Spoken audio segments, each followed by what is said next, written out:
So what I have here is Razer's response to the community's request for a more affordable Blade 15 with the GTX 1660 Ti. So now you can afford to buy more games. From like, I don't know, maybe the channel's sponsor, scdkey.com? If you're a member of the frugal gang like I am, head over to scdkey.com to find awesome deals on game keys and software licenses like Windows 10 Pro for under 17 bucks. And if you enter the secret frugal gang promo code JB20 at checkout, you'll get an additional 20% off. So make us all proud. Click the link in the description, start saving some money. So I think a lot of people would love to own a Razer laptop. The build quality's about as good as it gets, with an all-metal chassis, super tight fit and finish, and that murdered out black paint job just brings it all home.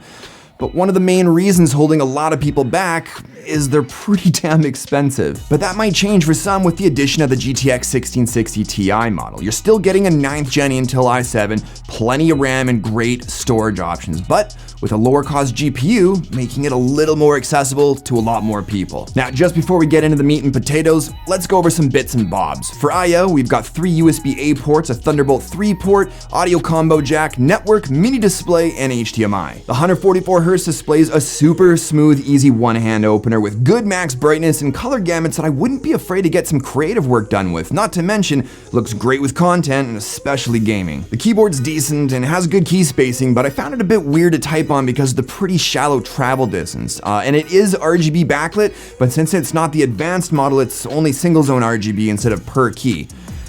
I do like the font though. The click-style trackpad's awesome, super accurate, and has great finger glide, not to mention it's bloody huge.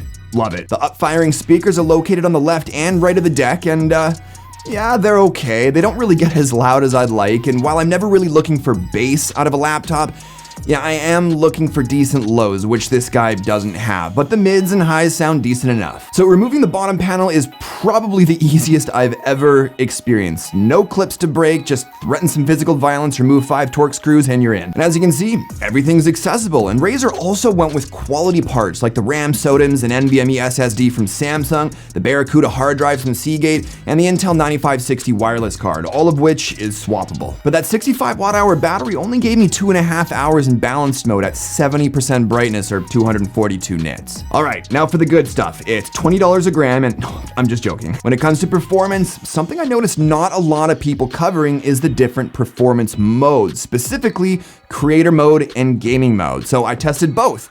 Creator mode limits the GPU's performance by diverting more power to the CPU and then flips the script with gaming mode. Now the CPU comes factory undervolted by 100 millivolts, which in creator mode, stress testing gave me a boost clock speed of 3.6 gigahertz, but at a hot 94 degrees Celsius, which then transferred some of that heat over to the GPU, which ran at 82 degrees. But then in gaming mode, the CPU drops down to about 3.3 gigahertz at only 85 degrees, which helped the GPU a bit with a slightly lower temperature of 80 degrees. And with the fans running at max, I was seeing a pretty standard 54 to 55 decibels. Not crazy loud, but not quiet by any means either. So basically just roll with gaming mode to help keep system temps down, which is exactly what I did to test gaming performance.